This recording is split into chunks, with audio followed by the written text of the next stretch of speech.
brother, but I'm his big brother, and I love him. I'm gonna kiss him.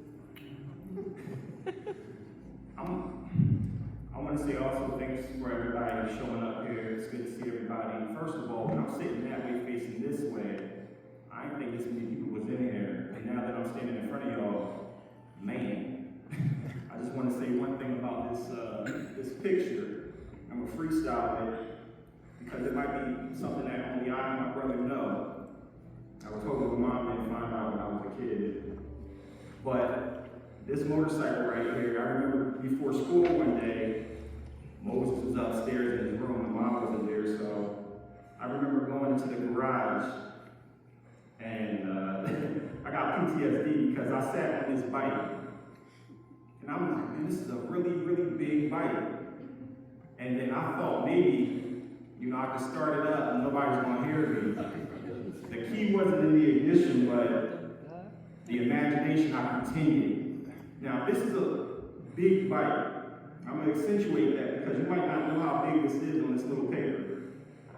This bike was like from here to the piano.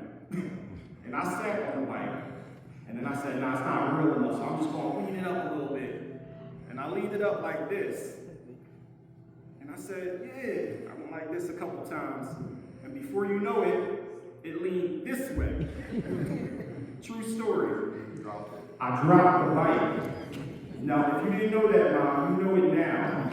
I should have told you when I was like 13, 14. And not only did I have to make the bus in 10 minutes, I had to pick the 800-pound bike up. And at the time, I was about $1.60. And I remember thinking, I don't know how my stepdad does this. This thing is heavy. I started going like this. It didn't move.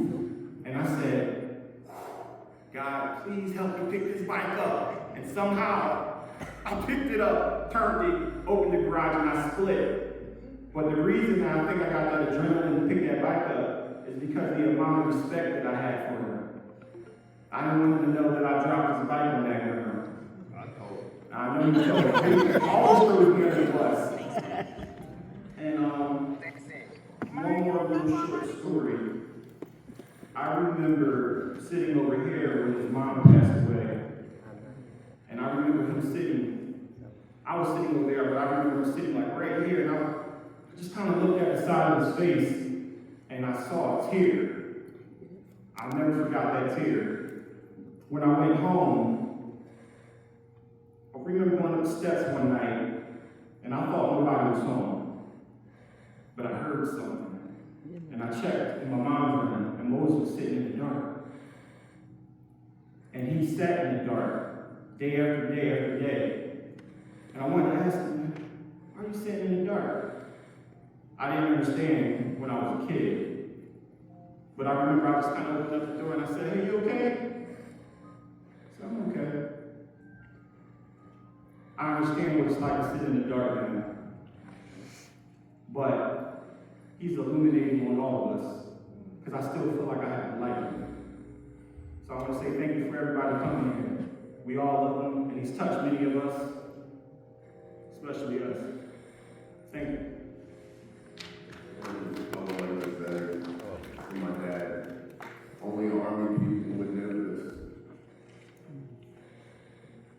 When a soldier dies, they go to a soldier's burial. Because God only puts his strongest soldiers in a different